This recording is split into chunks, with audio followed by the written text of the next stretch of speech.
Welcome to Kicking Ass and Taking Name, the Business Owners Empowerment Podcast. I'm your host, Marlon Griffith Esquire. Join us on this podcast journey as we help you break free from the grind and get your business to work for you. We will delve into impactful conversations with business owners, corporate leaders, professional service providers, and industry innovators that will provide you with insights and actionable strategies that will transform your entrepreneurial path, boost your success, and put you in control of your business journey so you can kick ass and take names. Welcome to the next episode of Kicking Ass and Taking Names. I am so happy to have my next guest, Frances Joseph, a certified accountant. Now, many of you have heard me speak about the book Profit First. And I've told you that I this is like my Bible for business, cash flow, and I live by this book. And I came upon Frances with mutual connections, and she is actually a certified Profit First accountant. And I thought it'd be a great episode for the first episode of 2025 for her to talk about what she does for businesses, particularly smaller businesses, as it relates to accounting and growth. So with no further ado, welcome, Frances. Thank you. Thanks for having me, Melvin.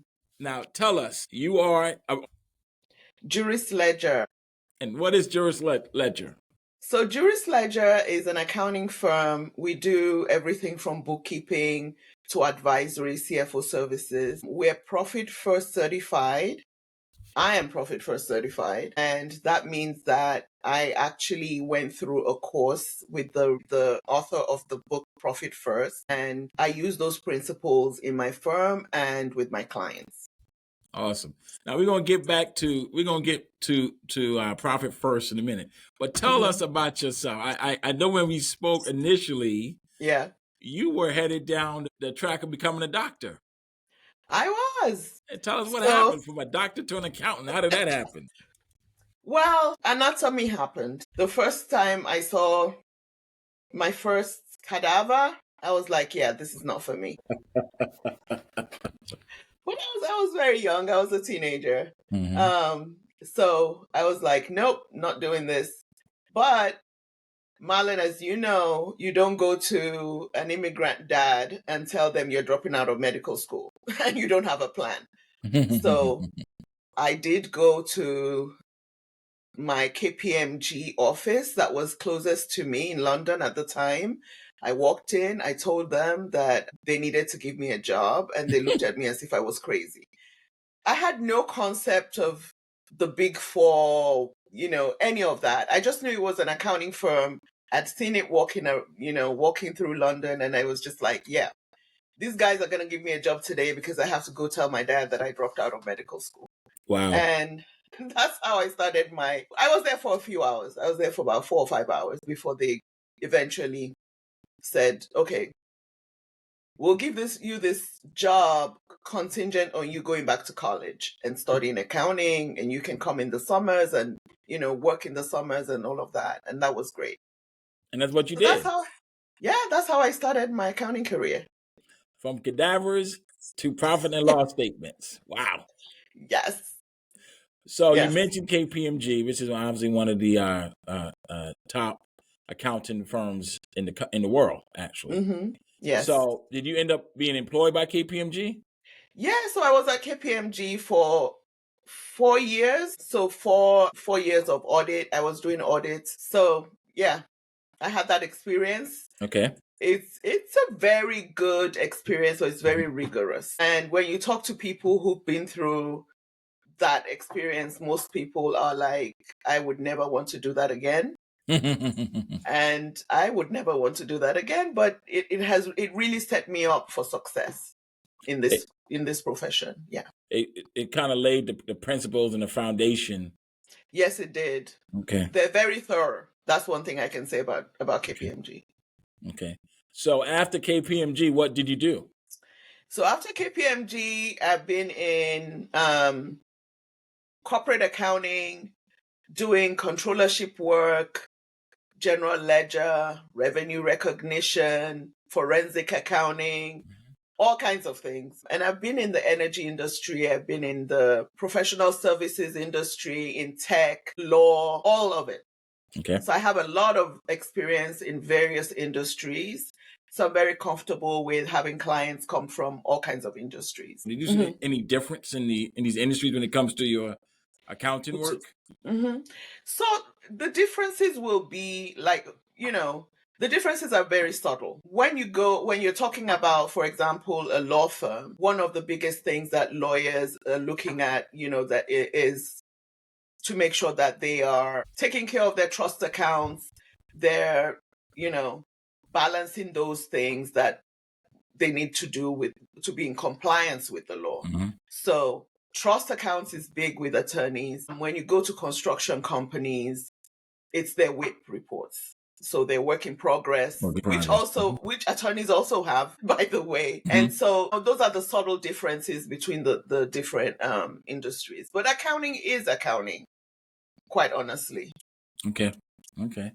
So at some point, after a number of years working for someone else, you decided to start your own business. I did. It took a couple of decades, but I did decide to start my own business. And awesome. Yeah. I just felt like I have been working for these really large entities, these big global entities with 12,000 employees all over the world, that kind of thing. And I can do the same thing for a small business and it will be very impactful. And so that's why I decided to do it. Okay. Awesome. So tell me, why Juris Ledger? So when I started out with, I niched down to attorneys, law firms, and that's where the name Juris Ledger comes from. Okay. I was fully intending to only work with lawyers and, law firms. I do have a lot of attorney firms in my stable as my clients, but I do have other companies too, mostly construction. And they are what you would consider to be small businesses. Yes. So that means they have revenue. Most of my clients have revenue between $200,000 and $20 million a year. So it's a very wide range.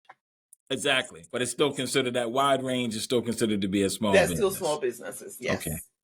All right.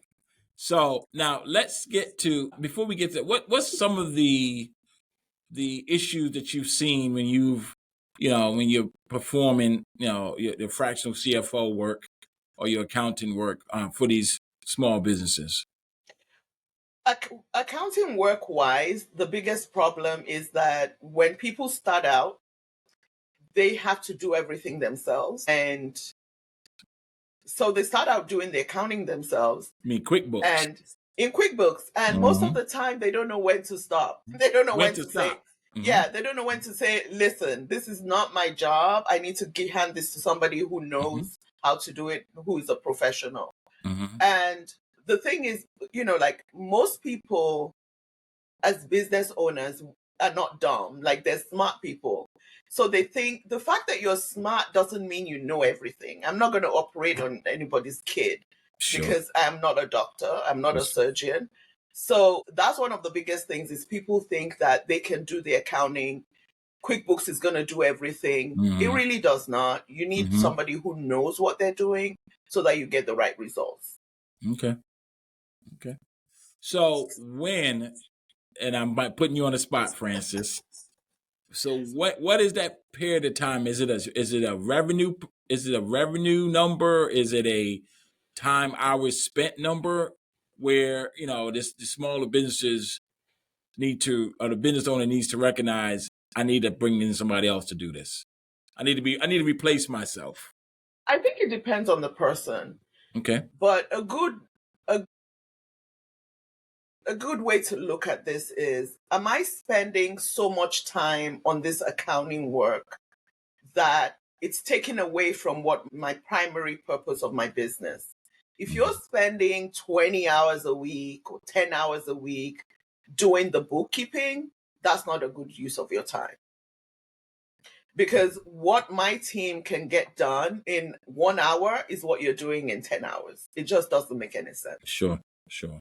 So yeah, you actually raised a good point though, because in your business, you said your team is you provide multiple different services, all Yes. within what I call the financial or the accounting Yes. world, which is Yes. they're distinct, right? And people sometimes don't understand that. But so you talk about a bookkeeper, you talk about a controller, you talk about an accountant, and of course we talk about a tax strategist.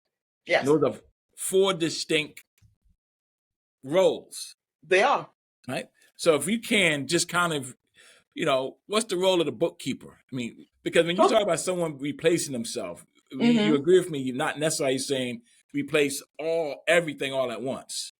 Oh, no, not necessarily. No. So the first is the bookkeeper. Would you agree? Replace Yes, yourself with the I bookkeeper? completely agree with that. Okay. So the bookkeeper is your transactional person. Mm-hmm. So your transactions coming from the bank, they come in from invoices that you're sending to your clients, all the different ways, receipts, whatever you upload into QuickBooks, those are your transactions. So the bookkeeper is the one who makes sure that everything is categorized correctly, is going to the right kind of account, right? So whatever is being spent as expense is going to the P&L. Your revenue is coming in, it's going to your P&L. Profit and loss statement. Profit and loss statement. You're buying a vehicle, it's hitting your balance sheet because it's an asset. All those things, that's your bookkeeper. Your bookkeeper makes sure that your transactions are correct and they're hitting the right kind of account, so that when you run your financials, things are in the right bucket. Right. And I think that sometimes many business owners don't appreciate the categorization of everything that's done by the business. Yeah. And sometimes they categorize everything as either income or expenses. Yeah. Right? You said yeah, right? And income or expenses. Yes. And Your then they take I that like off. to talk about vehicles. Your motor vehicle is not an expense. Right. That's an asset because you're going to use it for several years. That's right. And you like to depreciate it and get that tax benefit. That's right. You can't depreciate a sprint. You got to depreciate an asset, not an expense. And I'm not going to get into the technical stuff because that's not what I do. But I've met enough of my financial people, so I've gotten a better sense of certain things, certain transactions, or whatever that goes on in my business. So from the bookkeeper, where do we go next? So after your bookkeeper, you go to your controller. Okay. So your controller, you can name them anything in your business. They might be an accounting manager, they might be an accountant, they might be anything. But what they do is that they now have an overview of everything that's going on in your business. So they're looking at the profit and loss statement, they're looking at your cash flow statement, they're looking at your balance sheet and making sure that things really landed where they're supposed to go. So your controller may be a certified person or they may not, but they certainly have a lot of knowledge about your financial statements and what they should be. And so they're the last line of defense, making sure that your financial statements are real and true. When you first start, you might not have these roles delineated. You might not need to have 3 different kinds of accountants. Or you might have a bookkeeper in your business and then, or you might have an external bookkeeper because you don't need a full-time person. But as your business grows, you're going to need all these different roles. You're going to need somebody who's looking over what the bookkeeper is doing, making sure that when they sit with you as the business owner, they can say, okay, here's what we have, the historical, and this is what we can do with it. Okay. So now, so it's all interrelated, right? So the controller relies on the accuracy of the bookkeeping. They do. Right. And all right. So tell me, how could a business owner use that profit and loss statement or the balance sheet? How can they use that to to inform them about their business? So one of the things that we do with our clients is like, we don't just run the profit and loss statement for the month. We run it month over month. So one of the things that you can see from the P&L, I keep going to P&L. One of the things you can see from the profit and loss statement is, like the changes over the months. You want to see what is happening this month, what is happening next month. Like, for example, your revenue number. So if in January, it's really, really low, and February is low, March is low, and April you pick up, you can compare that to last year and see whether this is a seasonal thing. And then you can prepare for that seasonality in your business. Another way that you can use the historical P&L is to determine, well, where do I want to go? So if you're making $1,000 a month in revenue and you really want to go to 50, what are the steps that I have to take to get to that revenue number? You need to know where you are to be able to get to where you want to go. So there are going to be steps. It doesn't just happen. We can wish all we want, but you have to take certain steps to get your revenue up, if that's your plan. And then you have to also take certain steps and decisions to keep your expenses down. And we'll get to that with Profit First. So you said something very, very important. I want to repeat it. You said you have to know where you are to get to where you want to go. Yes. I think that's a very, very important statement, right? Because I think a lot of us do things when it runs to business by feel. We feel like we had a good month. We feel, we see that we see the amount of money in the operating, and we assume that that's money. That's all our money, right? And all the business money. So we feel like we're doing good, not even taking into account expenses, or not even taking into account forecasting as to what outstanding AR we have or don't have. What WIP, which is the work in progress we have or don't have. Because all of that is part of the helping you realize kind of where you are as health-wise as a business, which would dictate how you might want to spend in upcoming quarters or upcoming months or whatever. Right? Yes. Okay. So then we get to, Marlon, can I stop you before we go on? Go ahead. One thing I wanted to point out, you said, you mentioned quarters. One of the things I want to point out is that when you're planning, I like us to plan for the quarter. Even though we'll do a year plan, when we plan for the quarter, it's a shorter time and you're measuring results in a short term. And so you're more likely to hit your target. You're really looking at, the things that you're doing in just 3 months. Yep. And so it's more focused. Yep. When you're looking at a 1-year plan, it looks like everything is, like you have a lot of time. But when you plan for the quarter, it keeps you on your feet. Yes, it does. And trust me, those 3 months come fast. They do. And that's what I wanted to point out from what you said. And I guess part of what you're saying is that by planning by quarter, it allows you to adjust for the upcoming quarter. Exactly. So you can correct for whatever is not working quickly and meet your goals. Yeah. Right. Okay. Good stuff. So then I think we were moving on from the controller, and that's person you might want to add. And again, all this fractional, your company offers this, would be the CFO, or would it be right? Which would be the fractional CFO. So tell me, what would be the role of the fractional CFO? Who am I replacing within, who is the fractional CFO replacing in the business? In the business. Most of the time, they're not replacing anybody. Okay. Most of the time, the fractional CFO is coming in and doing something that the business owner has not done before, which is, so most people get their financials, the profit and loss statement, the balance sheet, and so on. And it's a nice to have. Like, their CPA can now calculate what they owe in taxes to the IRS, and that's it. But the fun thing about accounting is that you can use those historical statements to plan what you are going to do in the future. And that's the work of the CFO. So we like to describe the accountant and bookkeeper And even your CPA who does your taxes, we like to describe them as looking in the rear view mirror, and your CFO as looking through the windshield. Now you're in the driver's seat because you're the business owner, right? So these are all tools for you to use. And your CFO is the one who's going to say, okay, this is what we did. This is where you're planning to go. This is what, we want to increase revenue this year by 25% or 50%.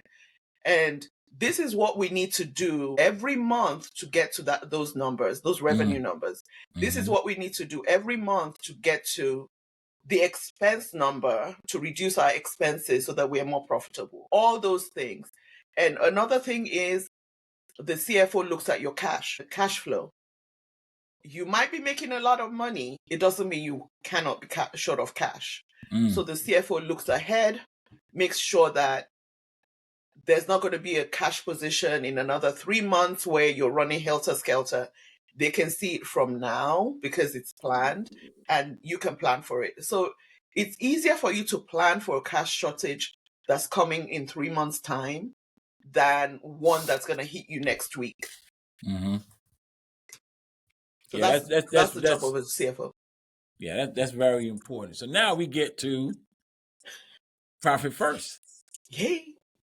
Now, some people have listened to my podcast know about Profit First. Yes. I recommended it as a must read, as a cash flow management program. And and in Profit First, and I have no financial connection to Profit First, so we can make sure we say that. It promotes, or it says that it can transform your business from a cash-eating monster to a money-making machine. And in my role as a business attorney, I've seen some of my clients' books, usually related to litigation matters. And I know that a lot of business owners focus very heavily on revenue. They do. I have a 7-figure business. I have a 10-figure business. I have this. I have that. Revenue. Yes. But and I know it's not the revenue that tells you about the health of the business. It's the profit. Yeah. Right? It is. And the Profit First I'll let you explain it because I'm going to give it to you because you're the expert. What is Profit First from an accounting Profit perspective? First. Okay, so let's pull this back a little bit. In accounting, we say revenue less expenses equals profit. That's the standard accounting calculation. Profit First turns that on its head and says revenue less profit equals expenses, which means you're letting your business determine what you can afford to spend on those expenses. So you have your revenue and you decide ahead of time that you're going to take a certain percentage of your revenue as profit every single month. And here's why. Your business is going to sometimes need money that is unexpected, and you need to pay yourself. You need to pay yourself because whether we like it or not, we're all going to exit our businesses one way or another, right? You're either going to sell your business, you're going to retire, whatever it is, we're all going to exit, death and taxes. And so you want to take your pay at the regular rate, the rate that you would pay somebody who you hire. You want to pay yourself like that so that your business is valued correctly. If you're not paying yourself correctly, your business valuation is not going to be correct. Because now if somebody has to buy your business and hire someone, they're going to have to reduce the value of your business by what your salary should have been. And now another thing is why you want to pay yourself correctly is we want you to love your business. You got into business because you wanted to do this thing that is fantastic. And if you cannot pay yourself, you're going to hate the business. Your family is going to hate the business. It's just not going to work. Right. So when you first start, it's going to be, you may not be able to pay yourself correctly the first year, the second year. When you're getting to the third year, if you're not able to pay yourself, that's not a business. You need to do something about that. You know, you cannot be struggling in your third year of business. At that point, you need somebody who can help you get your arms around what's going on and why. Well, let's. I'm gonna pause you on that for a minute, right? And let's back up just for a moment. Mm-hmm. You know, the traditional way of accounting, the GAAP principles, as they call it, right, is as you said, right? Your profit is determined is what's left over after after your revenue and it's what's left over after revenue and the expenses is deducted. And I guess the principle behind the profit first is that they determine that most businesses fail, right? Not necessarily because of lack of revenue. They fail because they have way too much overhead. They do.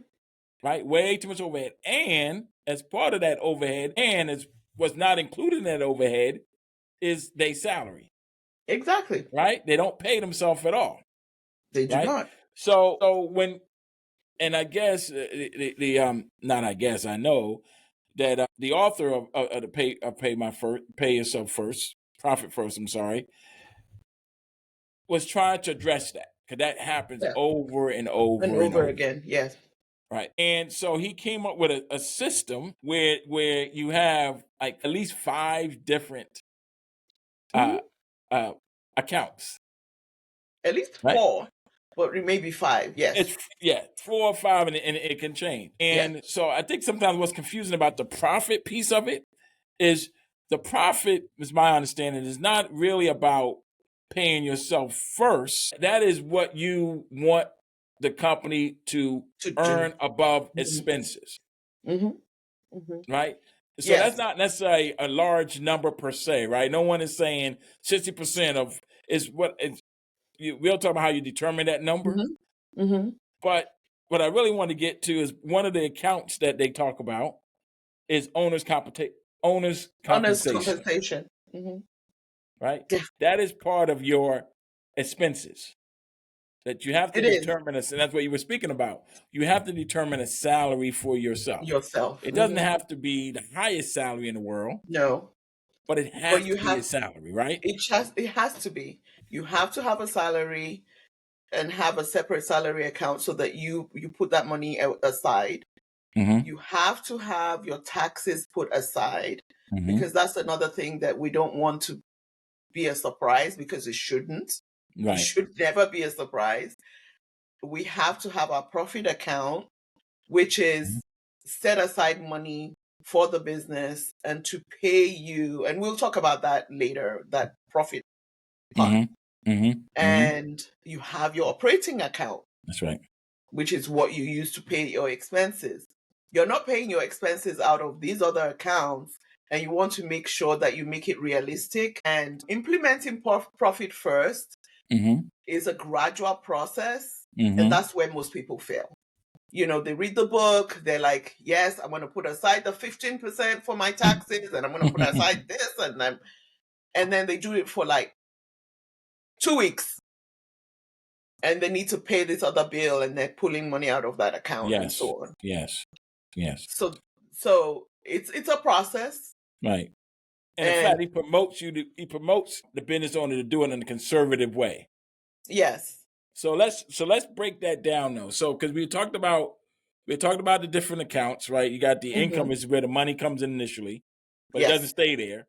And based on the percentages, you're going to put money in your profit account, your own account, your tax account, and then the operating account for expenses. Yes. Right. But let's now talk about practically $100 come into the company. Okay. On the profit first, what do we do? What do we do with that $100? So under profit first, it depends on where you are. If I'm starting today, if you're a new person, you're like, I want to implement profit first, I would not go to the regular 15% for taxes, 15% for your compensation, 30% for, the profit account or whatever. I will start with about 3%. Start putting that money aside because you haven't done this before. 3% for which? So you put 3% aside for your taxes, put 3% aside for your profit account, put maybe 50% in your operating account, and so on. The reason why you do that, start with 3% for the profit and the tax account and your compensation, is that this is the first time you're doing it. You want to make sure that it doesn't hurt. The goal is to not take that money out. Yes. So it has to be low enough where you're not really going to miss it when you start. And then the next month you go to 5%. The next month after that you go to 7%. The next month after that you go to 10%. The next thing you know, you're taking out every week, you're taking out 15%, over the period of maybe 3 to 6 months. When you're implementing Profit First, you're going from starting at 3%, setting aside 3%, to setting aside the actual percentages that you need, depending on your kind of business. So some businesses, the profit, for example, with the professional services business like yours, it would be 30% is your profit, going to your profit part.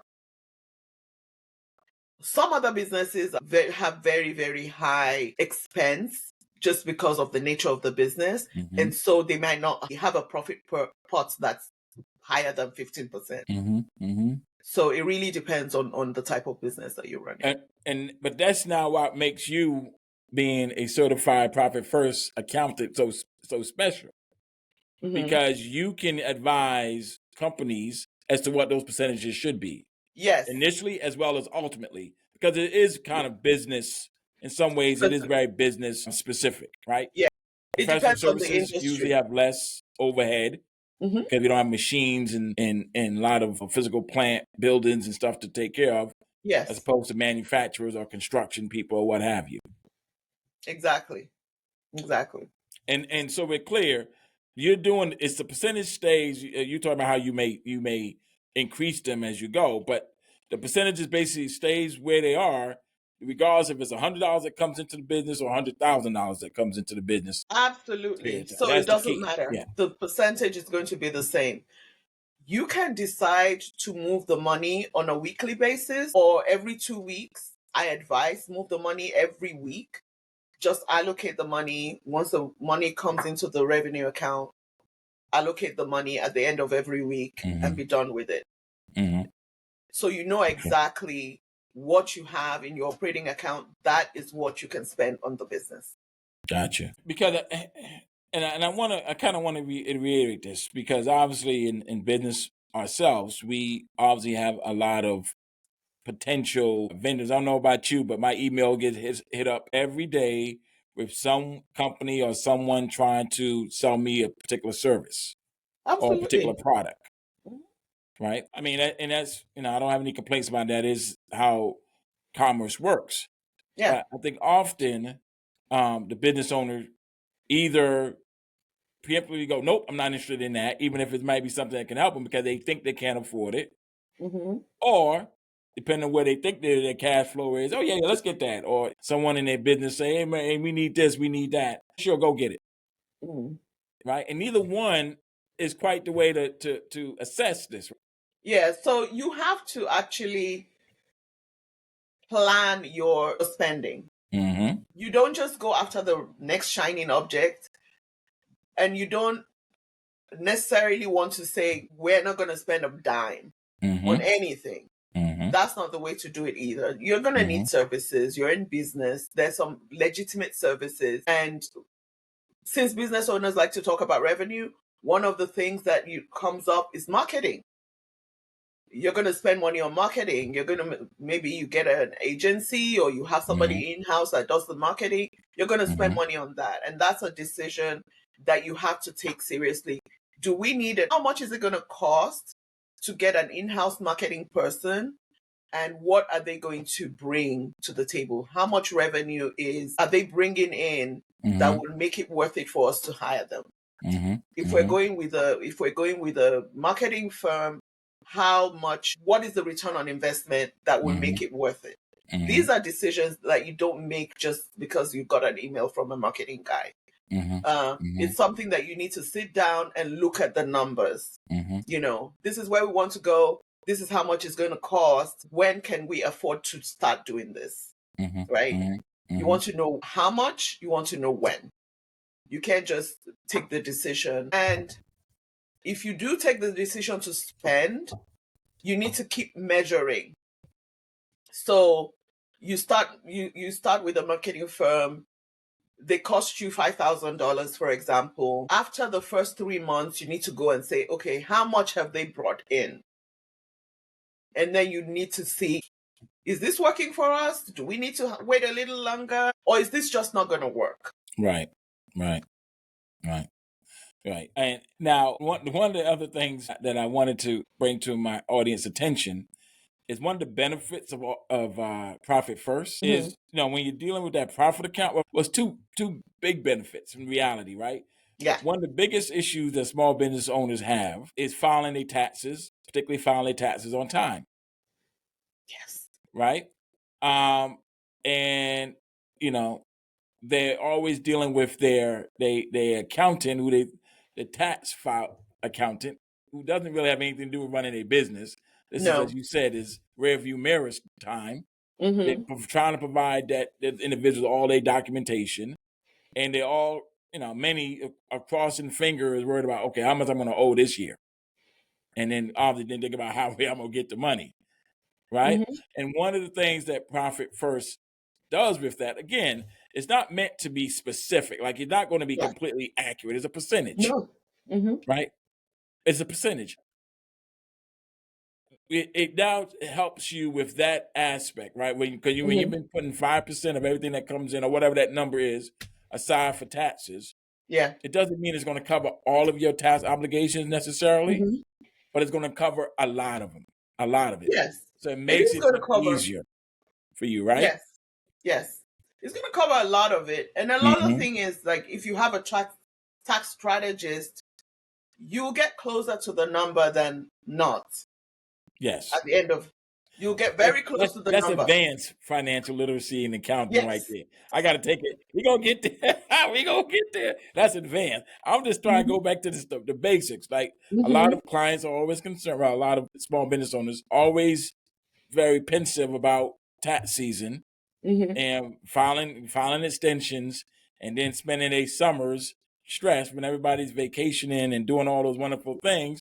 They spend their summers stressed, either trying to get the corporate taxes filed, their S corp or what have you, and then worry about October, and they got to now file their personal taxes because that's when the extension is over. I mean, that's rare. So this is one of the systems, again, that kind of helps you and helps you address that. And the other point that about Profit First is the profit piece of it. Is that, and you can talk about this, but part of the system is that even if you put in 10% of your revenue into the profit account, it doesn't mean that you take all of that money out. Okay, let's talk about that. So typically 50% of the money in the profit account is going to be for the business. That's money like your emergency fund money. And 50% of the money is your money. And you don't get to withdraw it anytime. You take a drawing every quarter because you're a big shot. Now you're doing what the big boys are doing. So you're taking a drawing every quarter. I love this because when you first start taking that drawing, that money is yours. You can do whatever you want with it. So my experience with this has been, I love to do it with kids, with families, with business owners who have kids, because the kids notice that there's a time when this happens, and they start asking the parents, like, when are we taking the distribution again? I really love it because it makes the business owner see how it impacts their life, not just their life, but their family. Absolutely. And that's why we work. We want to do good things for our family. That's right. And if you plan around it, your kids are going to be the ones who are holding your feet to the fire. That's right. And so April 1st is not April Fool's Day. That's Get Paid Day. That's Get Paid Day. Right? That's what we call it. And now the kids are like, are we going to Disneyland this year? Or are we going to Paris? That's right. July 1st is not about the July 4th holiday is about vacation time because we got this money Yeah. for the summer, right? Yes. That's kind of the practical realities of that. And then obviously you said you don't take it all because 50% is kind of what you would consider to be your operating expenses potentially. If say you have no more revenue come in, how long you be able to It continue will to allow operate as a you, business. yeah, to do that. But typically what we want that money for, we don't want to use it as operating. We want to use it to be able to take opportunities. A smaller business comes on stream, they're trying to sell their business and it will be a perfect addition for your business. Now you have a down payment to give the SBA to buy that business. That's right. So now you're able to grow by acquisition, which That's is right. much easier to grow by acquisition than organically, right? That's right. So, And what it also helps you is it helps you with lenders. oh yeah, Yeah, absolutely. we got to talk about that. I don't think people appreciate it. That is the saying, right? That the best time to borrow money is when you don't need it. Exactly. Right? Is when you don't need it. Let's talk about that. How does the profit first and putting money in that profit account, how does that help the company position itself to borrow money from lending institutions? Well, lenders want to see that, first of all, you're managing the money that you do have correctly. They also want to see that you have skin in the game. So you want to go to a lender, just like I said, my example of you want to acquire business. You cannot acquire business with nothing down. I mean, you could, but most lenders will not look well on that. So having, that part of money readily available when they look at your balance sheet is going to make your business look less risky to any lender. And of course, your risk profile is what gets you the best rates. So okay, again, as we've said, now this is all related, right? So you go back to the bookkeeper because when you are trying to maybe purchase another business and grow, right? Yeah. And you got to, usually they want to see 3 years of financials, right? At least 3 years of financials, right? Sometimes they want it to be audited financials, but they want to see that. So you got to have the bookkeeper make sure they've inputted correctly, categorized the stuff correctly, so that your controller or your CFO can go through and create and have the proper profit loss statements, and most importantly, the balance sheet, because the balance sheet talks about whatever assets the company has and liabilities. So the asset minus liabilities is the true, is one way to determine the value, part of the valuation of a business. Yes. Right? And most businesses who are doing this stuff by themselves, or respectfully, and to my audience, have someone they know who they think are good with numbers doing it for them. Yeah. There are all kinds of accountants and everybody has their own lane. That's right. It's like, so I like to tell people, especially when I talk to my attorneys and they're like, oh yeah, I have a CPA and this and that. Well, if you're getting a divorce, will you take your case to an attorney that specializes in bankruptcy? This attorney has done bankruptcy law for the past 30 years. That's what they do. Are you going to hire them as a divorce attorney? Of course not. Not because they're not an attorney. They could do it. They can represent you if they wanted to, but the fact that there's somebody else who has done family law for 20 years, they've been doing this. They've seen all kinds of things in that space. And that's, where that's their specialty. That's who you're going to go to. The same thing with accountants. Some accountants are, tax strategists, and that's what they do. That's, some accountants are CFOs that, they specialize in that forward-looking work. Some accountants prefer the transactional stuff, the bookkeeping. So you have to have the right person for what you're trying to achieve.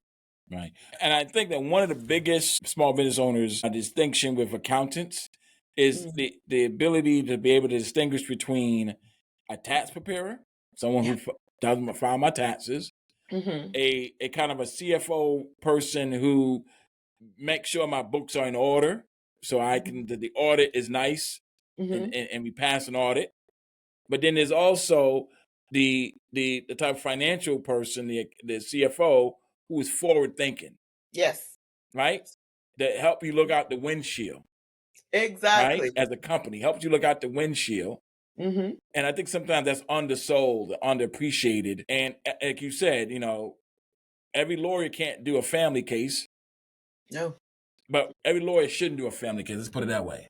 Yeah. Even though technically we all could go into the courtroom, because as long as we're barred, we could technically do it. But is that the right choice?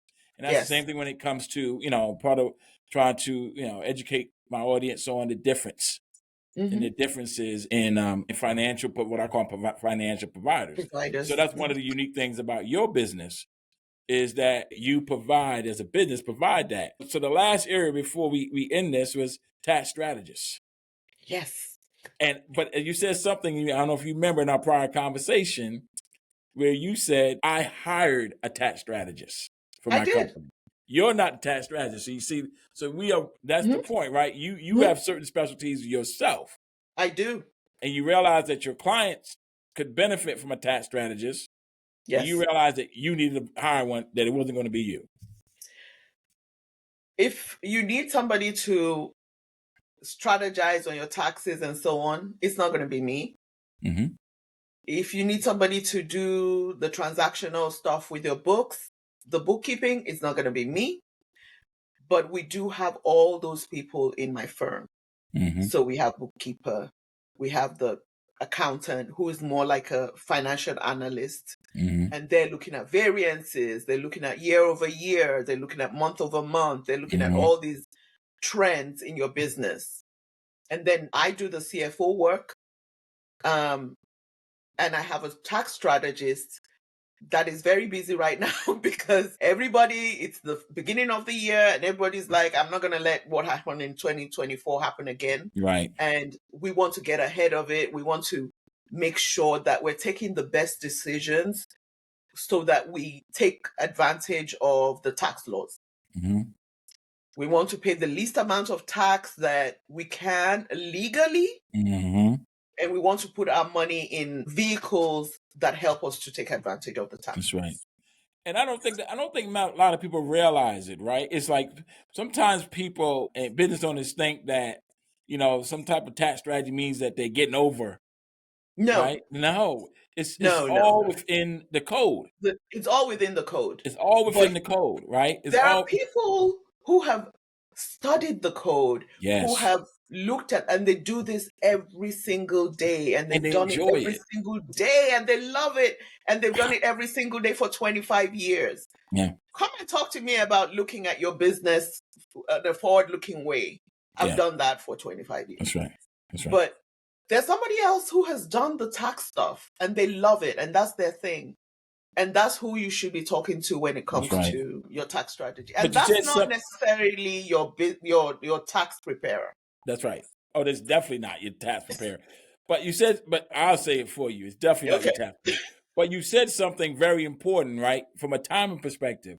You said your tax strategist is very busy right now because the clients don't want to what happened in 24 happen in 25. Because again, tax strategy is forward thinking. Exactly. Right? So they are meeting now with the tax strategist to kind of determine what they need to be putting in place this year in 25 to minimize their tax consequences and also help them plan beyond just minimizing tax consequences as well. It goes beyond just that. It's also planning for 5 years from now, 10 years from now, certain things like that. And they work in conjunction with financial planners and what have you. It's all interrelated is the point I'm trying to make. It is. It's very much interrelated. Yeah, you the person is the client, or maybe in some circumstances your business, maybe the client, because tax strategy includes the business as well. Tax strategy includes the business and the person. And the person, absolutely. The business owner. Absolutely. All right. I mean, this has been fantastic. You know what? Frances, I tell you, I'm a lawyer, and I'm a lawyer for a reason. We don't do numbers, but I became a businessman, and as a businessman, I do numbers. Exactly. And you have to. And you have to. I talk to business owners all the time who are like, just take the numbers from me. I don't want to know anything. No. Educate yourself, and we will, educate you. Whoever your CFO is or your accountant or whatever should be educating you. As a business owner, you need to know what your numbers are. You need to be able to, if you're taking, for example, you're taking your financials to the bank, you should be able to explain what is going on in your business. You should be able to know what your numbers are. You should be able to know why they are what they are. That's part of, the service that you should be getting. Is to get that education and understand and be comfortable with your numbers. Absolutely. Well, we are now near the end, and as I have done with all of my wonderful prior guests, I ask if you can, for my guests, 3 things that you want to share. Could be related to taxes, could be related to just being a business owner, because you are a business owner. Yeah. But 3 things you'll like to share. The floor is yours. One thing I would like to share that has nothing to do with accounting. As a business owner, just show up. Show up as weird as you are, as imperfect as you are, whatever it is that's going on, just show up. Because we are the most unkind people to ourselves. We can be very kind to other people, but when it comes to ourselves, we're just unkind. Get rid of that negative self-talk, and just show up. Show up as you are, and then you figure it out. That's the first thing. The second thing, know your numbers. Do not think that because you've hired somebody, an accountant, a CFO, a bookkeeper, or whatever, that they are in charge and that is their job. Your job may not be to be in the weeds of the numbers, but know the basics. Understand when things are going awry and make sure that you keep on top of that. Have something like a dashboard that you can look at really quickly and know the right questions to ask. The third thing, take care of yourself. We're human and we're expendable. Unfortunately, we don't last forever. And, don't get to the point where you have a huge health issue before you take care of stuff. Take care of yourself. Self-care is very important. Very, very important. Awesome. So those are my 3 things. Those are 3 great pieces of advice to give to my audience. And with that, Frances, you're off the hook. We're done. Oh, thank you so much. I really enjoyed it. Thank you. I learned so much, and hopefully my audience did as well. Bye. Thanks for tuning into this episode of Kicking Ass and Taking Names. Remember, information is only as good as its application. So apply these insights and strategies and start making transformational changes to your business and life today. If you have not already, please subscribe to this podcast on Apple Podcasts or Spotify and YouTube. Keep kicking ass and taking names.